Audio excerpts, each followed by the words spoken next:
Good evening, everybody. This is the Good Niger Gal. I'm live with some more Forspoken today. And of course, as it is Women's History Month, we're going to be talking about the contributions of women in video games. Before we begin, make sure you're following me on Twitch and on X so that you know when I go live. With that said, sit back, relax, strap yourselves in, and let's get going. Now, I'm gonna try and make this window a little bit bigger just because it's very... Hey, Nasty Dunk! Oh, how welcome back to Asorach. You are welcome. Today, we do not have the butt kicker today. No, I'm afraid. How are you? You are welcome. It's so nice to see you. So today I want to share with you some women from the world of cosplay. And you can check out these links to these pages on the March 17th command. Make sure you check out the previous commands for March, I don't know what they all are, sorry. March 15th, I don't remember. And of course the catch up of these little tidbits is going to be available in a collection on my channel, just the same way as the Black History Month collection is up there too. So if you don't get all of the commands, it's okay, you can just go to the videos. I've made highlights of them. Anyway, I hope you guys are all doing well this evening and that you've had a, relaxing weekend. I know some people are coming back from March break. Blaze to the rhythm! Blaze to the rhythm! Welcome back to Asorach. It's so good to see everybody today. I hope you guys are all well. I was just about to jump into our feature for tonight, which is Black women in cosplay. Now, I personally am not a type of person who does cosplay, but I really think it's amazing the creativity and the dedication that some of these fans go to bring their favorite video game characters to life. And a lot of the time in the cosplay world, even though I'm not part of it, I do recognize the fact that there's a lot of racism that's perpetuated in this community, because people for some reason think that Black women or Black people should not be able to represent fictional characters, whether they be in video games or movies or books or something like that. Yeah, I think the people that invest time and effort and money into this are amazing people. It couldn't be me. It just could not be me. I'm with you, Blaze Rhythm. I see some of the creations these people make and I'm like, hats off to you. So we're gonna start out with Girls United. And they had a summit back in 2023. This is an interesting website that I picked up on. They talk about the fact that the Black girl cosplay revival never stops. So this is actually an old article just talking about how there's been a revival in cosplay, particularly among Black women. And I've seen a lot of Black women doing cool cosplay. You don't necessarily see them on the traditional photo dumps of people who attend cons or who go to these events and stuff, but it's really cool to see some of these players. And your wife likes cosplay? That's amazing! See, this is the thing. I think we need to celebrate these stories. Nasty Dunk, it's amazing that you were the photographer for her cosplays. I hope you keep supporting her. I hope she still loves doing cosplay. And, that's why I wanted to bring recognition to people who participate in it. So we've got a couple of people. I've heard of Tatted Poodle, I think on Twitter or something like that. Kira Please, other people who have been involved in cosplay. So I'm not gonna read the whole article, but you'll see a lot of people in the, Twitterverse or the Xverse, I guess it is, in Instagram and other stuff. If you follow gaming, you'll find anime, comic books, movies, TV, all intertwined with video games, and cosplay is part of that. So there are a lot of Black girls who get involved in this from those different diverse universes, and they show how much they love these characters by, as I said, investing in the time and effort that it takes to portray them. And for me, it looks pretty like intimidating because of the amount of effort they go through. Like, look at these people. Like, this is somebody from Mylena from Mortal Kombat. Look at that makeup that she did. I'm not good with makeup, so like that's another thing that's intimidating to me. I don't know all of these characters, but I think I recognize a couple of them. Anyway, Kira Please, who's a cosplayer, artist, and content creator, got her start going viral on Tumblr for her looks. And she says it's more accessible than someone would assume, testing the boundaries of your creativity by using your available resources. Her path in the cosplay community is, you know, indicative of how this works. She didn't initially start out as a cosplay influencer, but back in 2015, she dressed up as Garnet from Steven Universe, which is an animated series. She didn't connect that it was cosplay at the time, but then she fell into this whole new world, and she said it existed before me, but that happy accident kind of introduced me to it. So this is one of her looks. I don't think it's gonna play. Oh well. But she's on Instagram, Kira Please.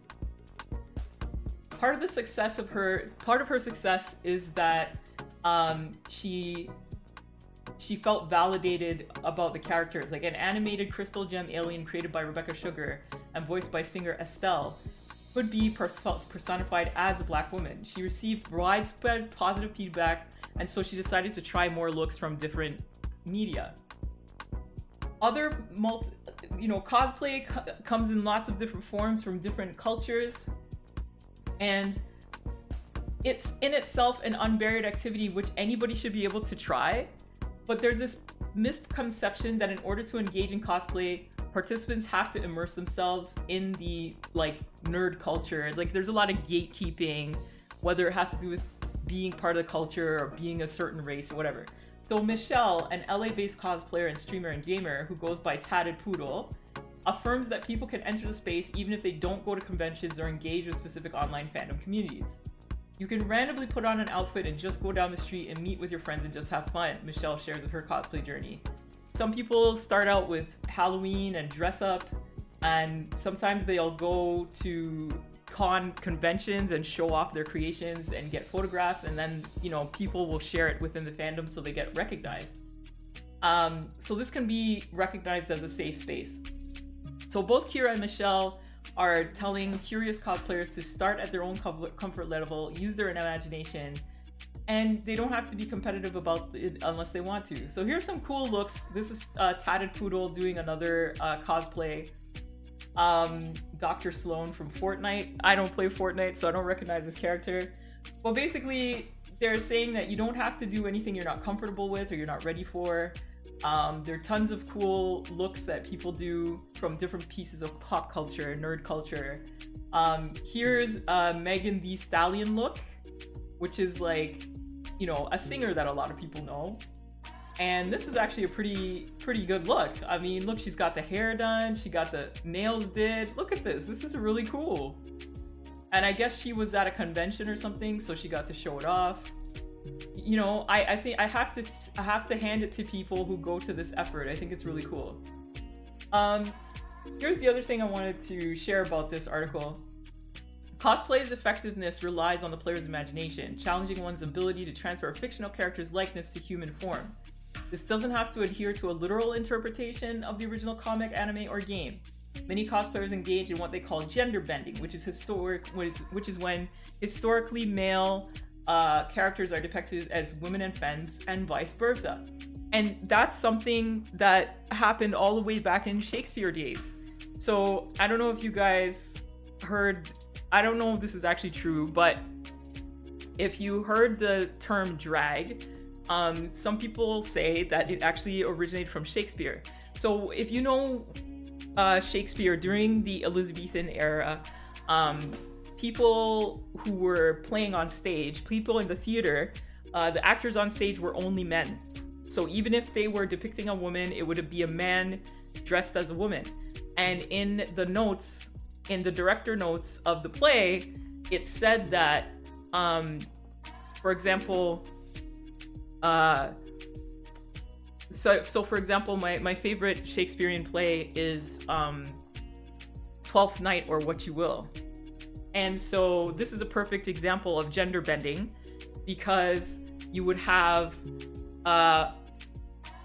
Viola, I think her name is Viola, and she is a woman who is shipwrecked on an island and separated from her twin brother, whom she assumes is dead. So she's on an unknown island, and she realizes that in order to survive, she's going to have to come into the service of one of the nobles on the island. One of them is a noblewoman who is mourning the death of her brother, and the other is a nobleman who's trying to court this woman. So Viola decides that she is going to be in the service of this man, but he will only hire a man. So she dresses as a man and changes her voice and goes to, basically takes on the identity of her dead twin brother and goes to this guy's service. So this is a perfect example of gender bending, because originally any player in a Shakespearean play would have to be a man in the first place. So the man would be acting as a woman who would then be acting as a man, if you can believe it. But it's the same thing. If you think of Oberon and Titania in A Midsummer Night's Dream, it would be the same idea. Oberon as a man, Titania would also be a man. So gender bending has been going on for a long time, and it's just the same thing in cosplay. So Tatted Poodle didn't start off dressing up as female characters until later in her cosplay career, and she actually used feminized versions of male characters like Green Lantern from DC Comics. Sometimes male cosplayers try to poo-poo this type of thing, but it's really popular and opens the doors to queering of cosplay. So the fact that some of the source media doesn't have that many black female characters to begin with is not something that hinders black women from participating in cosplay. I think this is another way that this can be so diverse. So that's just something about the way that black women cosplayers have, of course, by just being in a space, have been open to attack, have been open to racial and misogynistic hostility and stuff like that. But it's not slowing down. It's not going to stop them, right? Padded Poodle says, I felt like overall online is just so much worse than in person. Conventions are typically pretty safe compared to the pushback you'll get on social media or in some chat rooms. And that, again, it's down to the fact that people feel like they can say whatever they want to people on the internet. And people are just like generally very insecure and immature. So Kira Plays was able to overcome some of the online hostility she experienced by finding solace with the quote-unquote OGs in the space, as she describes them, more experienced black women cosplayers like PewDiePie Sensei and K-Bear. And since they've been in the space for over 10 years, these fellow black cosplayers have been instrumental in elevating the diversity in cosplay and celebrating black girls who engage despite initial loneliness. There's like cosplay TikTok, there's like cosplay Twitter and all that stuff. So I feel like you guys should check out some of the people mentioned in this article.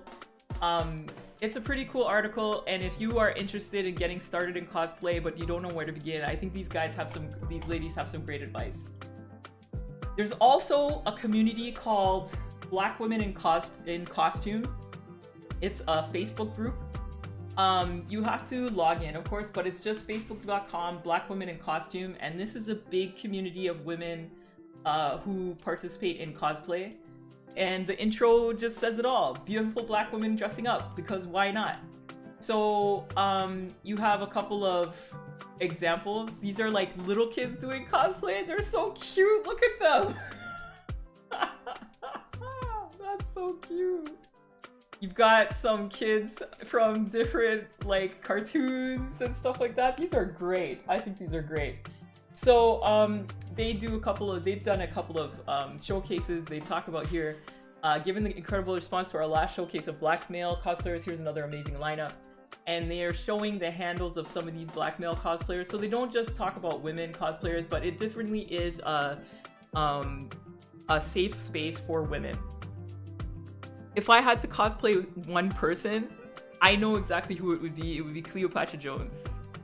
Cleopatra Jones is my first, like, black woman, female superhero badass from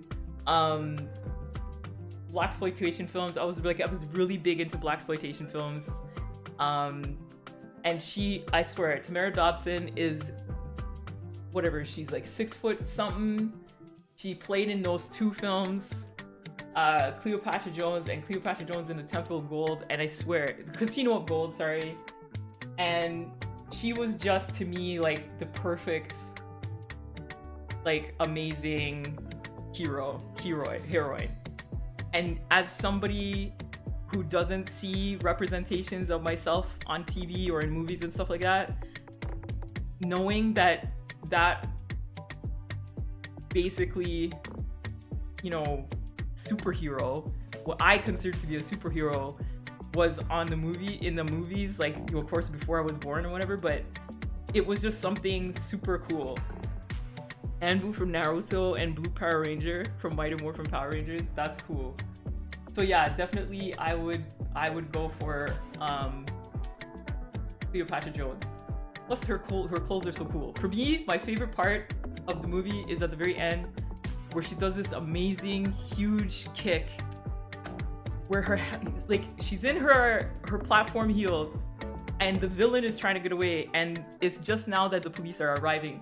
She escapes from where they were capturing her, and she uses this amazing, like, karate chop kick. She lifts her leg over her head and brings it down in slow motion on this guy's back. Oh man, I'll never forget that. She's just amazing. So if I were gonna cosplay as anybody, it would be her. So you've got a couple more examples of some of these. Oh look, they've got cosplay of Ella Balinska and different other people. You know, I think this is really cool. And they even show you how you can get the pieces of the look and stuff. So this is really neat.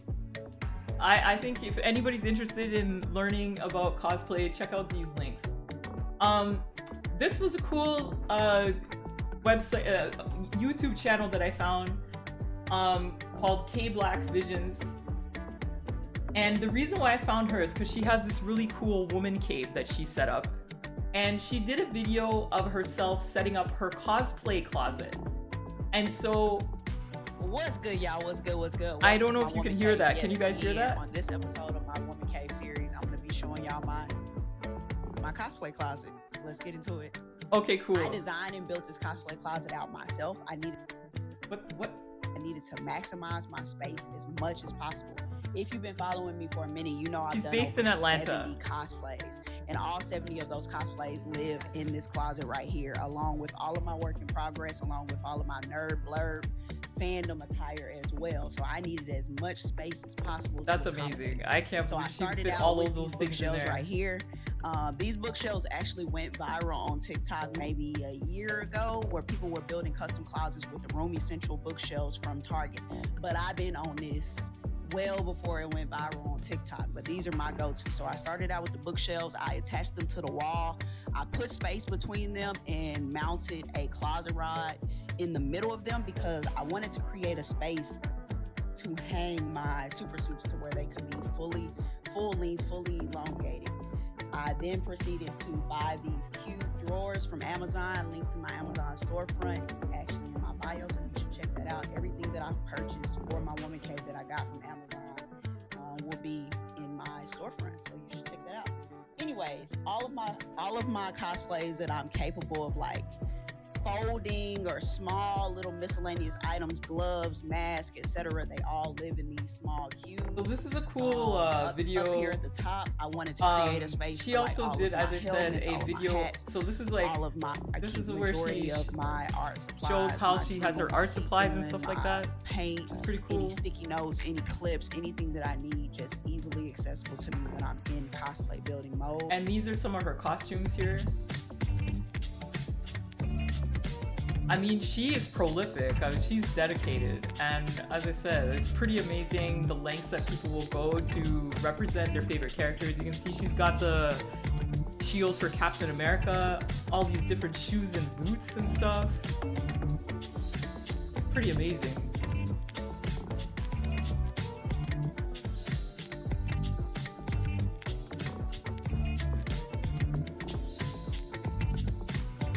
I'll check, hopefully, here's the end of this video, I guess, here. Another time. So I know y'all looking at my cosplay closet and you're probably thinking, she gonna run out of space. Facts. I thought the same thing. So in thinking ahead and preparing for future growth, let me show you what I did. I like this girl, man. I went out and copped the Brimness 3-door wardrobe series from IKEA. 5 stars, definitely recommend. Smart. I'm gonna turn down the music though, because I don't know if it's copyright or whatever, but I think you guys should check her out. She also does like something that I have done as well. She has her woman cave, and I think it's pretty cool. If you check out her channel on YouTube, it's I don't know, you see her. Oh wait, I have to fix the thing. Hold on a minute. Oops. Oh.